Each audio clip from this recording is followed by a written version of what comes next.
We now go to Chicago on the subject of gun violence, where the city has wrapped up yet another weekend that has been riddled by violence. Police say at least 3 people were killed, 28 others hurt in a wave of gun violence that has swept the city since Friday. At least 5 of the shooting victims were teens. The deadly weekend, it comes on the heels of a bloody 4th of July weekend. Chicago police say 82 people were shot, 14 killed.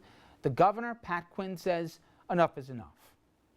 We cannot forget the Tanya Guns across Illinois who do the right thing, lost their lives. We've got to do something in their memory to make sure we protect the public safety. You know, it's this kind of just insanity that has some people across this country running away from guns and others running to pick one up and even fight to carry it in public. I want you to think about some of the stories we've just talked about. We talked about just the raw numbers that are happening in Chicago right now, and then also that tragic story out of Jersey City. And now consider the following. Open carry laws across the country are just like what they sound. Pro-gun activists, they want to be able to carry their guns and not only have their guns in their purses, but carry them in plain sight. Like these 2 guys, broad daylight at lunchtime, making store and even restaurant chains like Chipotle and the rest here when they go to order their burrito, okay? Some of the restaurants are asking them to please take them out of the store, and then you have the subsequent argument. Then you've got Starbucks, Target, a number of the chains, also with people deciding, hey, this would be a great place to have my M16 on my back here and walk into the store in broad daylight. And now, when you go to cast your ballot, think about that. You're going to vote. You're going to vote at the polls. You could see somebody carrying a gun there, too. Let's thank this rocket scientist for that. Jimmy Allen, gun owner in Alabama. He wore a loaded gun to the polls. The clip, 15 rounds in it. Now, he was asked, shockingly, to remove the gun from his hip before he walked into the polling place. He did, put it in his car, then went back to vote, but he did not go quietly. He set off a huge protest on Facebook. Apparently, Mr. Allen argues his rights were infringed. Why anyone would want to carry a gun into a polling place apparently isn't the right question to them. He said, I don't wear my seatbelt only when I'm going to have an accident. This qualifies, my friends, as logic. Now, the state's attorney general says carrying a gun in plain sight in a polling location is legal. That's the AG now. And Allen says he's going to wear his gun again when he heads to the polls, and he'll have a chance because this year, of course, in November, we have got the midterms. I got more stories I want to get to in South Carolina, but just think about for a second what we're fighting about in this country. I didn't even mention states who can carry guns into bars and consume alcohol legally, loaded weapon on your waistband, campuses, churches, parks.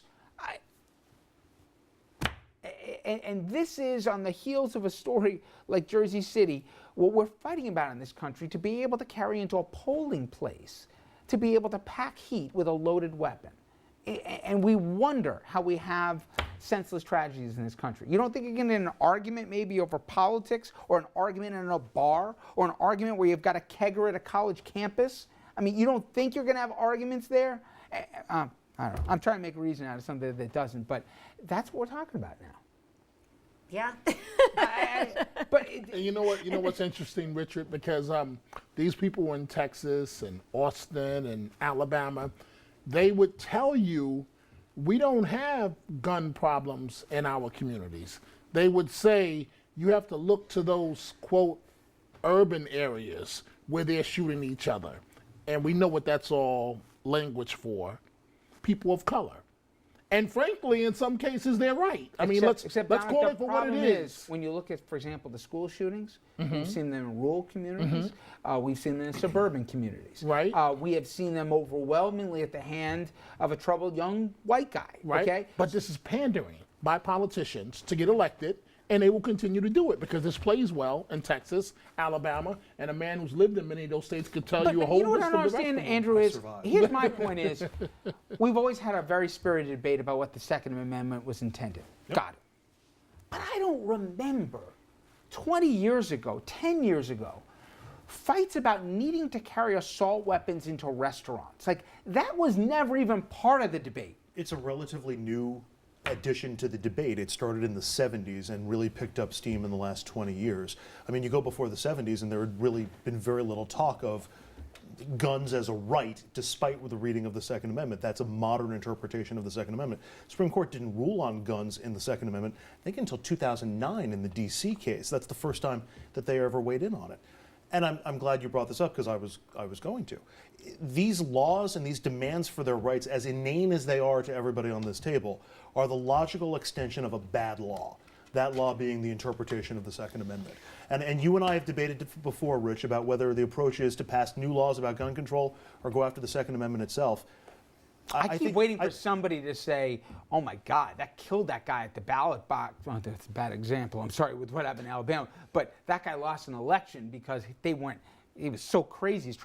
He's fighting to have guns at the polling place, but it doesn't seem to happen. But let's just be clear now, and just to play devil's advocate, you look at the polls, and most gun owners are responsible, and they actually You're making my point. They absolutely. Three-quarters of the NRA members want background checks. They support reasonable limits on gun ownership. They support reasonable government intervention. So, I think one of my fears is you talk about some of these crazy stories, and it makes, cast a shadow on gun owners. That isn't fair. Perfect segue. South Carolina right now, they're trying to keep guns out of the hands of the mentally ill. Who do you think in this country could oppose this? County leaders across the state, they're meeting, they're trying to make this August deadline. They have to submit records of those declared mentally ill over the last 10 years for state law enforcement officials, and the hopes it will go into a database run by the FBI for background checks for this, folks. Who wants to bet that the NRA is not going to fight this? The Bolin Law, as it's called, is all thanks to this woman, Alice Bolin, who authorities say tried to shoot an employee at a South Carolina school, and if that state had had this law back then, it could have stopped her. My point is, you're right. 3/4 of the NRA wants background checks. I would hope 90-something% of this country would want the mentally ill not to be carrying guns around. Call me, optimistic. But yet there'll be a fight over this, and the slippery slope arguments that the NRA is going to say, oh, you do it here, where do you go next? How much you want to bet there's going to be a fight over this? You called it accurately. That's exactly what's going to happen. And guess what? There's a pretty good chance they're going to win the debate and the argument. But my point to you, Jeannie, is you're right. The polls suggest you're right. Background checks, even assault weapons, we're not even going to try that. But certainly background checks. The NRA even at one point supported it. But yet it's the tyranny of the minority, where it's not that I'm misrepresenting that this small sliver, they're fought for, the gun lobby groups, to protect these fringe groups here, or these populations that are against self-interest and public health, and somehow that's enough of a fear that, especially the grand old party is afraid to cross them. Well, absolutely, and that's why we need reasonable people who support gun legislation, who support a right to bear arms, but also within limits to come out and champion these causes. And that's what we've always needed. Part of the problem here is a great political risk. Absolutely, but while people say they support these things, it's not their number one issue. The economy, jobs, those kinds of things are the things that matter to them. So people don't come out. And try to follow the logic of the gun advocates in this case, the mentally ill. We're all on the same page that the mentally ill should not possess weapons. But are you mentally ill for 10 years after you're first declared mentally ill? Are you always mentally ill after that? There's a time frame at which point you're no longer considered mentally ill? At that point, petition to get your gun. But the problem is it's a right. So as soon as you're outside the range of being mentally ill, as soon as the state can't declare you mentally ill, you have the right to the gun. But at least, Andrew, they've taken it away in the first place. I don't argue that. But all rights have limits. We have no free rights, and where we have a right to free speech, I can say anything I want. All our rights are limited. This right, reasonable people agree, can be limited. You can call it a right and limit it. I'll give you an example where you would think, I'm not talking about South Carolina or Alabama now or Texas or Georgia. I'm talking about Connecticut. Governor Chris Christie, obviously the New Jersey governor, he is all set to go to Connecticut, and you may ask me why. Later this month, it's a fundraiser. Now, he's set to attend this fundraiser in Greenwich at the home of a former hedge fund manager trying to raise money for Daniel Malloy's GOP challenger, Tom Foley. Christie's visit raising eyebrows. This after he vetoed a gun bill that would have lowered the limit of ammo clips. And, as you heard from our table here when we had a father of a Sandy Hook child, he offended these parents here by basically saying that they were out of touch here and that this was a trivial matter, this legislation, saying the following. The 10 children on the clip that they advocate for, that their lives are less valuable, if you take the logical conclusion of their argument, you go to 0. Because every life is valuable. And so why 10? Why not 6? Why not 2? Why not 1? Why not 0? Why not just ban guns completely? I understand their argument. I've heard their argument. I don't agree with their argument. He also said these parents were grandstanding, did Mr. Christie. I assume he will have a very interesting welcoming committee when he goes to Greenwich. Okay, former New York City Mayor Michael Bloomberg, as you know, has always made an issue of guns, and he's reaching out to Connecticut residents in an effort to gain support for his Everytown for Gun Safety group. In fact, we interviewed a person from that organization last week, and he said he's putting his money where his mouth is, and he is challenging the NRA. So it's interesting, in the state of Connecticut, where you wouldn't think we'd see this fight here, outside money and also politically invested groups here, they're using this as an example, the state of Connecticut, to try and make their point, you know, in Newtown, but close enough here in Greenwich that it's going to be, I'm thinking, very fascinating how this whole thing is played out. What do you think? Where do you think the reception is going to be for Christie? He may face a few protesters, but what this is about for Governor Christie is raising money, plain and simple, from the right.